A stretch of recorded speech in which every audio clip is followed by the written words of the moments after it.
Hi, I'm Russ Schwartz, and I'm an educational consultant and one of the instructors here at the LICC.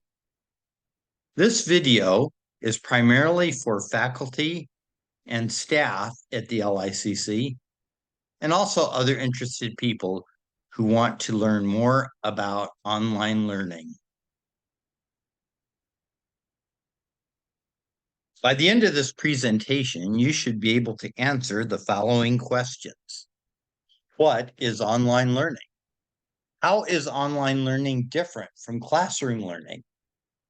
What are the long-term benefits of online pedagogy and andragogy? What are the biggest challenges of online teaching? In this video, we'll talk about the differences between classroom learning and online learning. We'll briefly mention blended learning. We'll talk about the differences between teaching and learning online, and we'll look at the long-term benefits of online learning. Then we'll talk about one of the big challenges for teaching online. We'll summarize it all in a moral of the story, and then we'll draw the discussion to a close. First, I want to put out a couple of terms to eliminate some confusion. Classroom learning and face-to-face learning are basically synonyms. Similarly, online learning and e-learning are also synonyms. Distance learning is close to online learning, but it's slightly different, and we're not going to cover that here. Let's start by looking at some of the ways that classroom learning and online learning are different. As you can see in the picture on the left side of the screen, classroom learning may or may not use technology. In this case, they're not really using any technology. A teacher is lecturing at a blackboard and the students are sitting there listening. In online learning, technology is used for most activities. The big picture, students are in a computer lab, and in the small picture, a student is using their cell phone. Notice that students are not alone in that computer lab. There is a teacher right in front of the window wandering around in case the students need help or have questions. Most of the time, they're listening to lectures in that classroom. In online learning, the instructor or the students may or may not be in different locations. In this example, the instructor is lecturing at school and the student is watching a video of the lecture on a computer at home. In classroom learning, the instructor and students are all present at the same time. In online learning, the instructor and students may not be present at the same time. An instructor has recorded the lecture at 1:20 p.m. and the student is not watching the video of the lecture until 7:55 p.m. In classroom learning, most of the materials are hard copy textbooks and hard copy handouts. Online learning uses mostly soft copy materials, electronic books, and handouts in PDF format. In a classroom, the students are all in the same place at the same time. We see an example of a discussion on the left, and the students are all sitting there at 1:20 p.m. talking to one another. On the right, the students are in their homes and they're using either a discussion forum or a chat to talk with each other. And you'll see the clock is different. One student says, I think at 1:20 in the afternoon. At 20 minutes to 5, another student says, well, how do you know that? And then at 5 minutes to 7, another student says, well, I disagree because.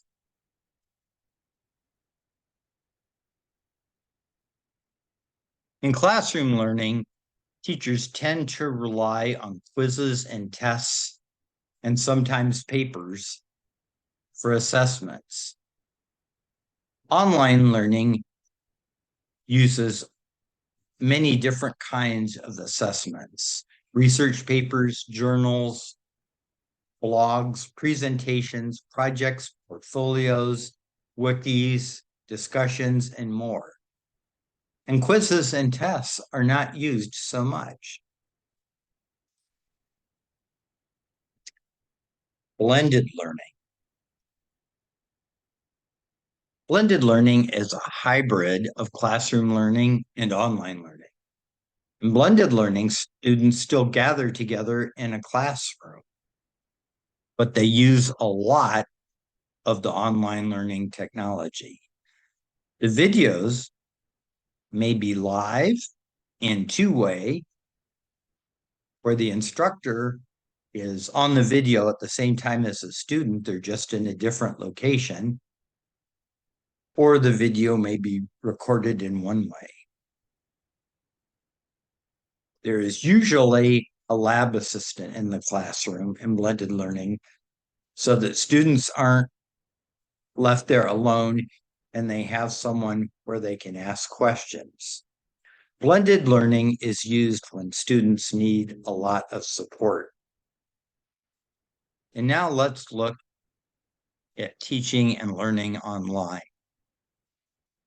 Let's look at teaching and learning online.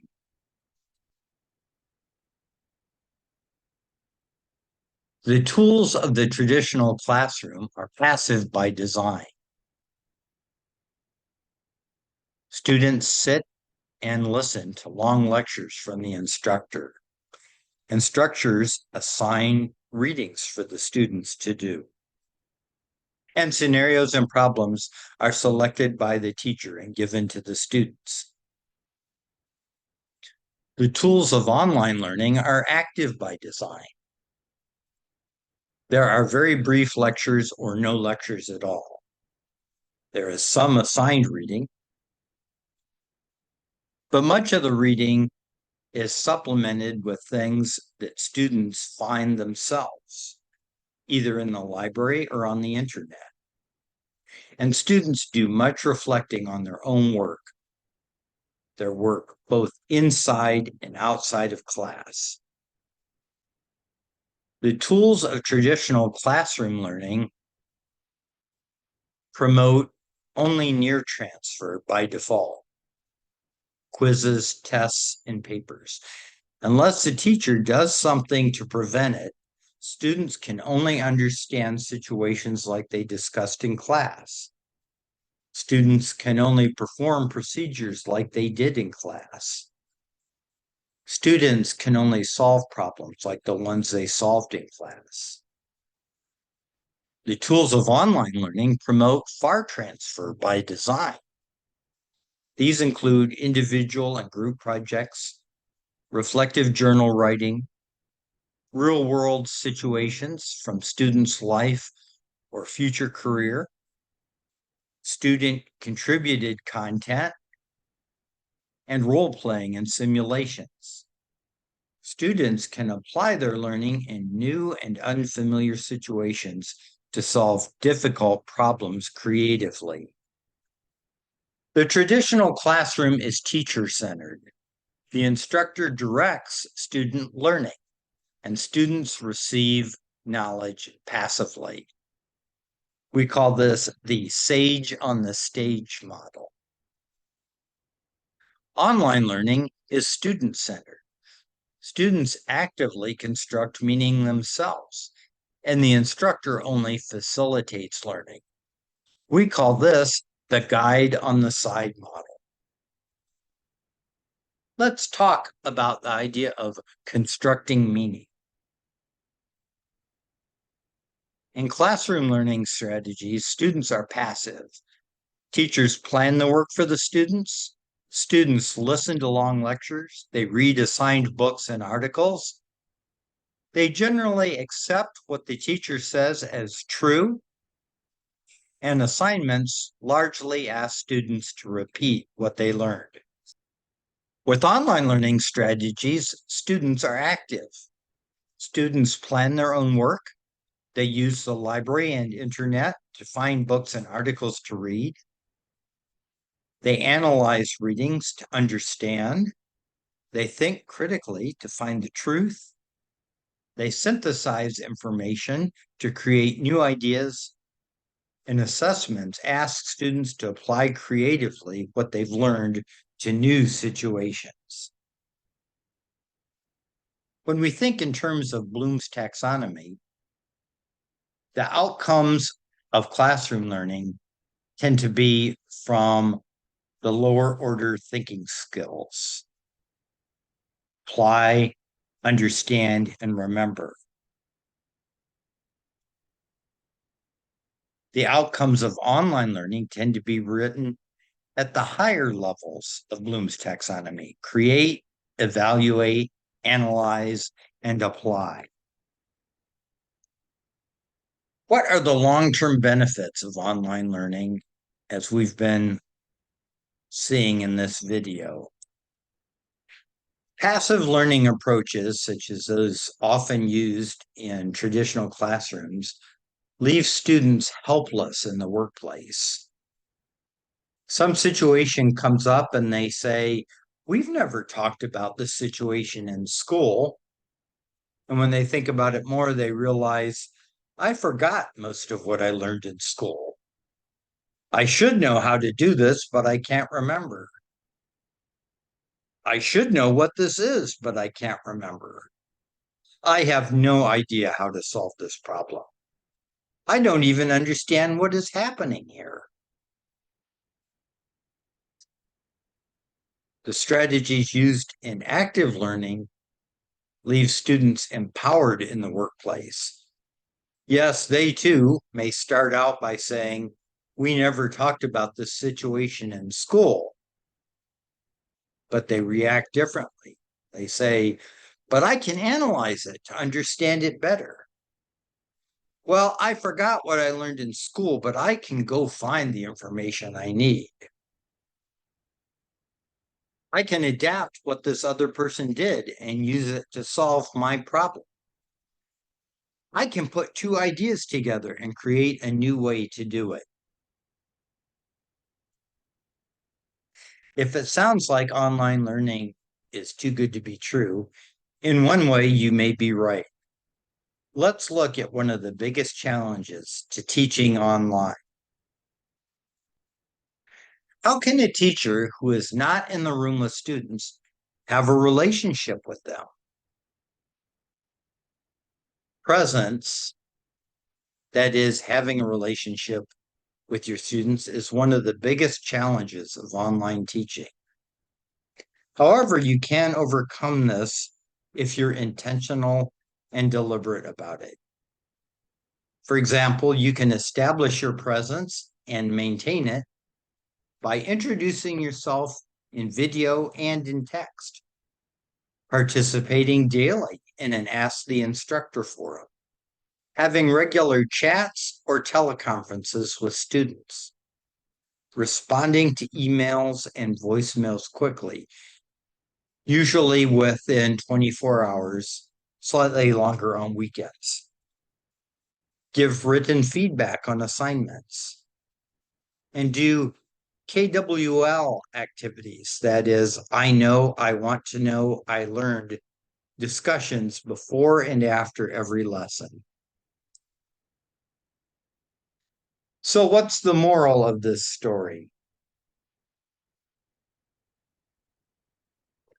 A fool with a tool is still a fool.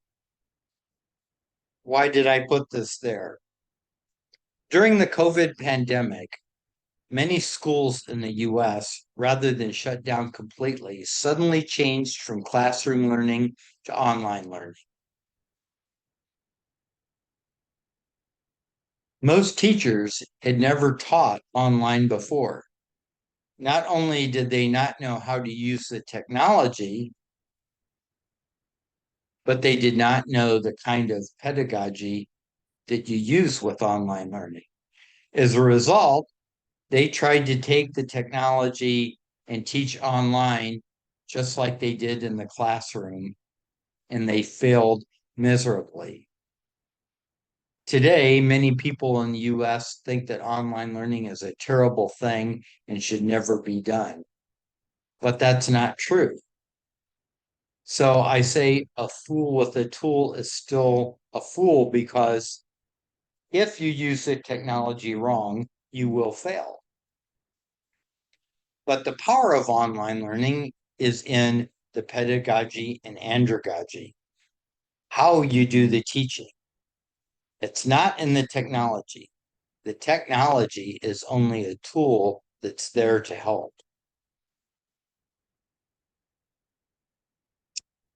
So to conclude, online learning uses technology for communication. The teacher and the students may be in different locations, and the teacher and students may participate at different times. Online learning is student-centered. That means that students actively construct meaning themselves. The teacher is a guide on the side. Online courses are written mostly around Bloom's higher order objectives, and the outcomes we seek are far transferred. That is the ability to apply what you've learned in new and unfamiliar situations. And we also saw that blended learning is a hybrid of classroom learning and online learning.